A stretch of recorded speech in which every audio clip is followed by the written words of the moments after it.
muito séria, porque envolve crianças. Mas é interessante, né? Claro, é normal que toda mudança gere, em princípio, uma reação, no mínimo, de dúvida, de desconfiança.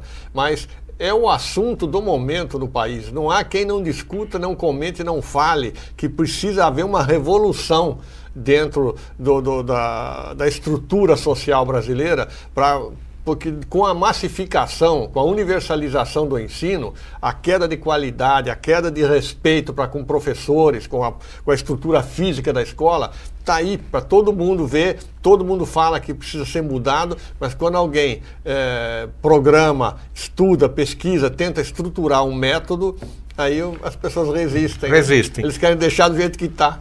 Mas a gente tem que ser generoso, Fritz, com toda essa situação. Eu acho que o pesquisador, ele tem que partir de uma premissa. Ele tem que mudar. Ele tem que mudar um paradigma. E a mudança de paradigmas é um trabalho que, por exemplo, veja bem, eu fui estimulado a esse trabalho por 2 mestres, um da Unicamp, o professor Dr. Walter Alexandre Carnielli, do Instituto do IFISH, do Instituto de Filosofia e Ciência da Unicamp. Depois, posteriormente, pelo professor Dr. Reinaldo Monteiro, aqui da Unesp de Rio Claro, do Instituto de Educação. Ambos me disseram o seguinte: Antônio, o seu pensamento é bom, você não está reinventando a roda na área de pedagogia, você tem um pensamento bom. Só que não adianta você escrever um livro, vai ser mais um. Nós teremos mais um belo livro escrito de forma magnífica e vai ficar nisso. Saia a campo. Eu me lembro na segunda conversa que eu tive lá na Unesp em Rio Claro com o professor, eu falei: professor, mas já estou com 50 anos. Eu falei: e daí? E quanto tempo eu preciso? Ele falou: 20 anos, eu acredito que você consegue fazer um trabalho. Claro que ele falou 20 para não me desanimar. Na verdade, 20 ele sabia que não era possível. Porque eu tenho que trabalhar, eu tinha que sistematizar o trabalho. Que se passaram 15 anos dessa conversa. Eu tive que ir para a Europa, tive que ir para os Estados Unidos, assistir aulas em outros lugares. É uma coisa muito... Eu tive que pesquisar muito, fazer trabalhos. Então... Agora, eu falei: puxa, mas já se passaram 15 anos. E ele falou 20. Daí eu falei: bom, mas ele foi generoso comigo. Ele sabia que em 20 eu não faria o trabalho. Então eu estou agora adentrando na última e derradeira fase e preciso da política para isso. Perfeito. Nós vamos falar sobre isso no segundo bloco. Pois não. Opinião do Meio-Dia de hoje está conversando com Antônio Carlos Della Coleta, presidente do PHS em Corderópolis, sobre o que nós ainda não falamos, de modo que daqui a pouco os nossos telespectadores vão entender o porquê. E a gente volta já já. Estamos de volta com a Opinião do Meio-Dia de hoje, conversando com Antônio Carlos Della Coleta, presidente do Diretório Municipal do PHS em Corderópolis. Até agora nós focamos a pessoa dele e as pesquisas que ele faz dentro daquele princípio filosófico que ele defende e através do qual ele busca partir para a prática das mudanças que nós precisamos fazer nas escolas com vistas a humanizar o ensino e complementar a educação familiar que hoje, infelizmente, está falhando. Para isso, nós chegamos no PHS. Pronto. Antônio Carlos Della Coleta, você nunca foi político. Você já teve algum cargo eletivo? Já foi candidato a alguma coisa? Não. Para ser bem honesto com você, eu tentei ser presidente do diretório acadêmico, isso em 1968, mas perdi as eleições naquele ano por um grande professor hoje da Unicamp, o Ali Al-Khatib, meu grande amigo.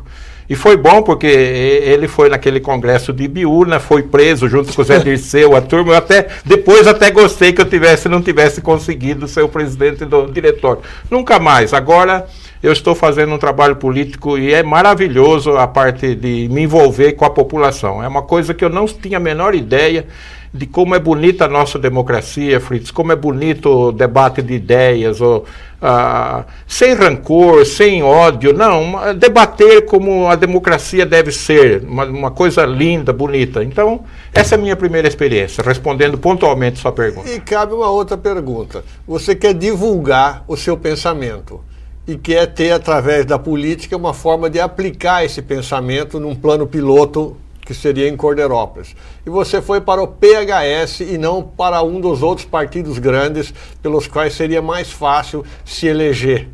Por que o PHS? E por que não um partido grande que facilitaria? Olha, é muito simples. O PHS, pela doutrina dele, o PHS tem uma doutrina maravilhosa. Philippe Guédon, um francês, mais brasileiro do que francês, é um humanista de primeira linha. E eu me apaixonei quando eu decidi,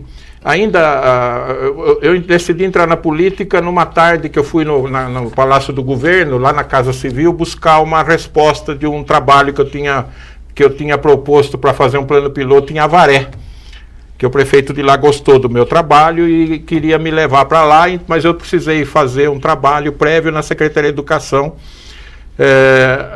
Fiz a sustentação, aqueles trabalhos todos, e fui buscar a resposta. Quando eu pego a carta na Casa Civil, vi que o governador não tinha aprovado o meu trabalho em Avaré. Eu voltando do Morumbi, do Palácio do Governo, eu falei, não, agora eu vou entrar na política, porque essa não é a primeira vez que eu escuto um não para o meu trabalho. Fui para casa, pesquisei os vários partidos políticos e me apaixonei pela doutrina do PHS. E aí procurei a direção do partido em Brasília, depois em São Paulo, e negociamos que eu viria para Cordeirópolis, faria um trabalho piloto, porque eu sou um pesquisador. Então, embora eu nunca tivesse feito política, mas eu convenci a todos do meu diretório que eu seria capaz de fazer um trabalho de grande envergadura e que daria dignidade ao partido. Perfeito. E eu consegui foi uma autorização especial, uma coisa linda que ocorreu no Partido Humanista Solidariedade. Eu vim para Cordeirópolis, montei uma sede do partido, é o primeiro partido a ter uma sede, a prestar trabalhos solidários diariamente, contratei uma secretária com grande conhecimento em humanismo, e nós atendemos a população daquilo que o nosso estatuto nos obriga a fazer solidariedade e humanismo. Então é por isso que eu estou no PHS. Estou muito feliz, já sou líder de um distrito partidário de 29 municípios, incluindo Araras. Aliás, foi pelo Douglas Marcucci que me aproximou até vocês aqui, que é o presidente do PHS de Araras. Eu aproveito para agradecê-lo de público, viu, meu caro Douglas? Muito obrigado. E claro que obrigado a você também que está me entrevistando. E lá no partido nós estamos fazendo um trabalho. Nós temos um tabloide que eu estou exibindo aqui. Essa é uma edição impressa que é distribuída em todas as casas. Tem a edição digital também que nós mandamos para os nossos seguidores das páginas de relacionamento social. Nós temos hoje em torno de 1.600 cordeirópolenses que acompanham o nosso trabalho pelo Orkut e pelo Facebook. Inclusive, nós tivemos 2 pessoas que, sabendo que eu divulguei que estaria aqui hoje, pediram para mim não deixar de falar de 2 assuntos. Que Cordeirópolis precisa resolver o problema da área degradada da antiga estação ferroviária, que, aliás, o PHS tem uma proposta muito clara para isso, de fazer um porto seco alfandegado, para aproveitar a favorabilidade logística da cidade, que é a confluência de grandes rodovias, passa uma ferrovia. Eu já estou interagindo com a América Latina Logística em Curitiba, e vou começar a interagir com o Porto Seco de Araçatuba e de Anápolis, para pegar toda a parte de estruturação legal, para que Cordeirópolis seja, naquela região que o Ian, acho que foi o Ian do Jardim Progresso, me chamou a atenção. Eu agradeço, Ian, pela sua ajuda. Foi no sentido de que Cordeirópolis ali seja um terminal do Porto de Santos e do aeroporto de Viracopos. Então ali nós vamos gerar muitos empregos, trabalhos de qualidade, e vamos dar aquela área que está hoje totalmente degradada uma utilidade magnífica e próspera para a nossa cidade.